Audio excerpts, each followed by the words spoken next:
Now, I already know that St. Patrick's Day is tomorrow, but I feel like I should do some St. Patrick's Day jokes. And yes, I'm the only one here this time. Where do leprechauns live? In leprecondos. Oh, leprecondos. I get it. Like a condo, as in a type of house. A big house. Wait, if leprechauns are small, wouldn't the houses be too big for them? You know you overdid it on St. Patrick's Day, when you received the Guinness World Record for drinking Guinness. Oh no, I don't drink that stuff. Even though our creator is over 21, which he's now 24, he isn't gonna bother doing that, cause he knows it's wrong. What kind of shoes should you wear on St. Patrick's Day? A pair of green leprechaun verse. I was hoping if she was gonna say lepra crocs. Yeah, the crocs are still popular around here. You know you overdid it on St. Patrick's Day, when you wake up with the corned beef sweats. Yeah, I would rather wake up having some corned beef for breakfast. In bed. You know you overdid it on St. Patrick's Day, when you're not only wearing the color green, you actually become green. Oh no! Do you think I'm gonna be turning green instead of yellow? If so, then I'm gonna change my name to Green Fellow. Wait, no, that doesn't rhyme. You know you overdid it on St. Patrick's Day, when boiled cabbage smells better than you. Boiled cabbage? You mean like from fried chili cheese dogs? Your sippy cup with boiled cabbage and drink up. No, thank you. And pack your bags full of boiled cabbage. Bring back. What's that I smell? You guessed it. Boiled cabbage. Your drawstring bag. I'd be so mad if he knocked myself over. My cabbages! Yep, I knew that was coming.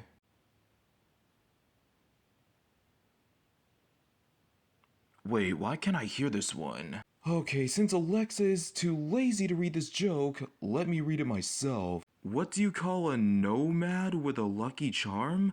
A four-leaf rover. Honestly, I don't get it because I don't know what a nomad actually means. What do you call a frog that hops into a pot of gold? A leprechaun. Ribbit. Okay, no, I totally got that one. Felix, did you get it too?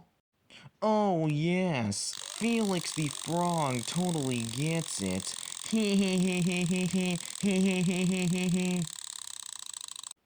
What's small, lucky, and green all over? A leprechaun who recycles. Oh, yeah, leprechauns do need to do some recycling in order to make their place green rather than just their clothes. You know you overdid it on St. Patrick's Day, when you think you're kissing the Blarney Stone, and then it kisses back. Kissing the Barney Stone, as in the dinosaur? I never knew he actually had his own statue. What's worse than an insult from a leprechaun? Getting burned by a dragon. Oof, I don't want to get burned by a dragon because I heard that dragons are just too savage. What do zombies eat on St. Patrick's Day? Hamburger patties.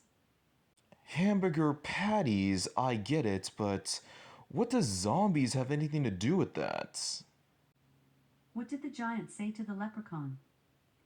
Speak up. You know what would be a better idea if the leprechaun got the giant his attention? If the giant would just grab the leprechaun with his big ol' hand. And I don't mean to squeeze him. What do you get when you cross a leprechaun with Cupid? Rainbows and arrows. Look out! Uh-oh, gotta watch out for those rainbows and arrows, cause these two sound like a dangerous combination. You know you overdid it on St. Patrick's Day, when you go for a jog the next day and sweat peppercorns. What exactly is a peppercorn? Is it corn on the cob but with some pepper seasoning? What do you call a leprechaun prank? A St. Pat trick. Ooh, good one. Let's just hope if these leprechauns won't St. Pat trick us onto not giving us some gold. What's the difference between wisdom and luck? One's clever, the other is clover. I would rather be clever instead of just a clover. That way I can find a four-leaf clover very easily. Why are rhinestones so popular on St. Patrick's Day? Because they're sham rocks. Is that what shamrocks really are? Stones that look like rhinoceroses? You know you overdid it on St. Patrick's Day. When everything you say comes out as a limerick. Speaking of a limerick, I remember that Alexa gave us a limerick once around of Christmas time. Maybe we can do the same again? Alexa, tell me a limerick. There once was a very bad dog, with a penchant for mean dialogue. To his owner he'd say, "You taught me to stay. I don't want to go out for a jog." Oof. I hope Dennis didn't hear that, 'cause he really loves to go jogging. Well, looks like we finally reached the loop. I hope you guys enjoyed these St. Patrick's Day jokes that'll make you feel either lucky or the opposite of that. I mean, you never know what's going to be coming up tomorrow.